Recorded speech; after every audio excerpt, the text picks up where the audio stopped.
Hi Internet! Have you ever forgotten that you love a book? I know it sounds weird, but stay with me. Like, you've read the book. You love it. You remember, you know that you love it. Like, for example, I was just reading Will Grayson for a bit and remembered I loved it. But like, you've read a book. You know you love it.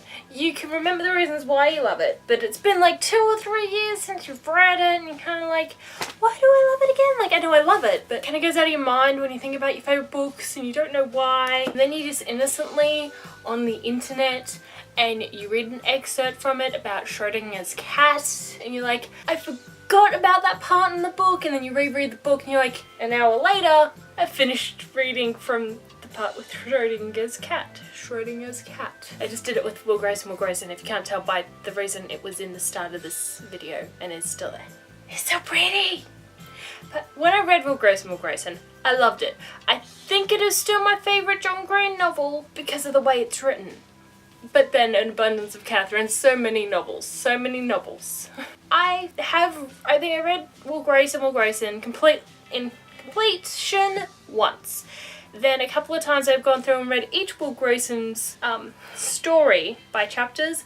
Like original Will Grayson, I was just reading just his story, and I'll probably go through tomorrow or next time I have time, or in an hour when I decide I can't get to sleep and have more coffee. Second Will Grayson's story, I'll go through and read his because I love the Will Graysons, I love the story, I love Teeny, I love everything about it, and I can't read the last chapter that I was like the last chapter's in like second Will Grayson's voice, and I can't read it because I'm gonna cry if I read it. I forgot that I cried in that book. It's kind of sad. But I loved it.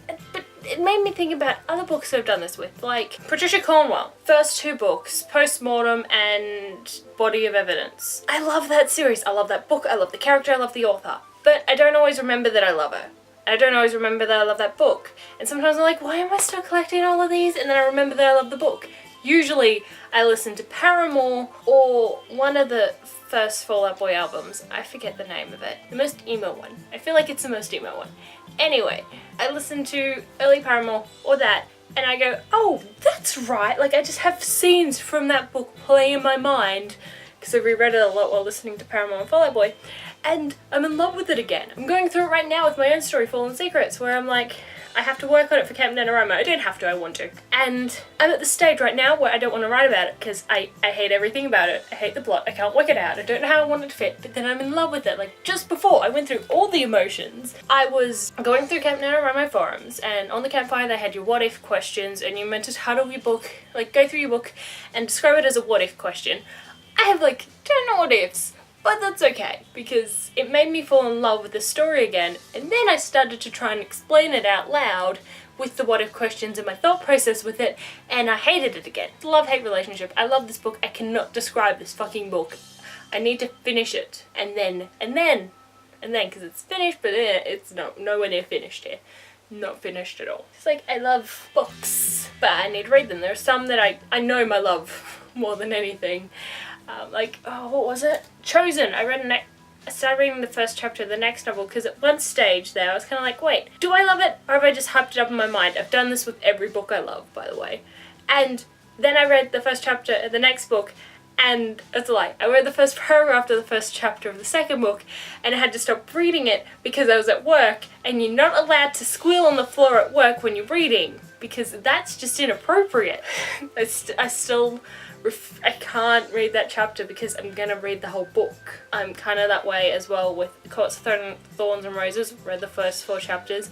I have to put it out of my mind how much I love that because I can't read after the first 4 chapters because I don't have it. By the way, you can get the first 4 chapters on Kindle, but then there's not the rest of the book, so that's an issue. Just the other day I was looking at Cinder. I was like, oh, I might reread it, and I'm like, oh, but it isn't that good. Yeah, it is. Like, I think I just purposely try and push down or forget my emotions when it comes to books, because otherwise I'm a crazy fangirl, and I don't like being a crazy fangirl.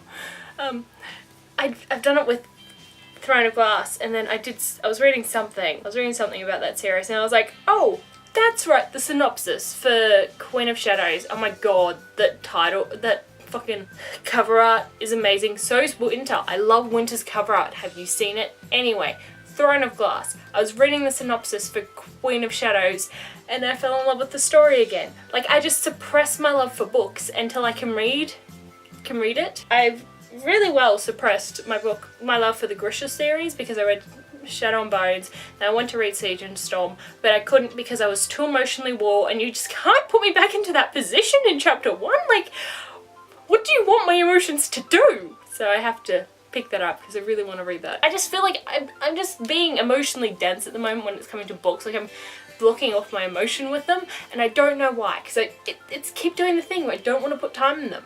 I think I'm doing the same thing with 1,000 Pieces of You, because I love that book when I'm reading it, and then I hate it, and then I put it down. I keep doing it with Eleanor and Park because I hate it when I read it. I love it when I read it. It's so many things. But do you guys do this where you forget how much you love a book, and then you listen or you read it, and you're like, oh, that's right. I constantly do it with 13th Child because I listen to the audiobook and I'm like, oh, I'll just listen to it for a second or just read this page, and then I finish the series again. I need to continue Harry Potter because I love that, but I've suppressed my loving of it because I can't read it because it got over the Order of the Phoenix. They're not even at school. I need to continue reading this book. I have time to read a couple of books that I've been meaning to read, and by read I mean audiobook. I've got Red Queen on audiobook. Now waiting for me to read, which by the way, the person who reads that sounds awesome. Anyway, I'm gonna go because I'm talking too fast for anything. But yeah, have you ever done this? Do you do this all the time? Because apparently I do it all the time, and then I read the synopsis of the book again and I'm like, oh my god, seriously, Schrodinger's cat's in that book, and I forgot it has Schrodinger's cat in it, and it just makes me love it again, and then I was reading it and oh my god, I'm going, bye.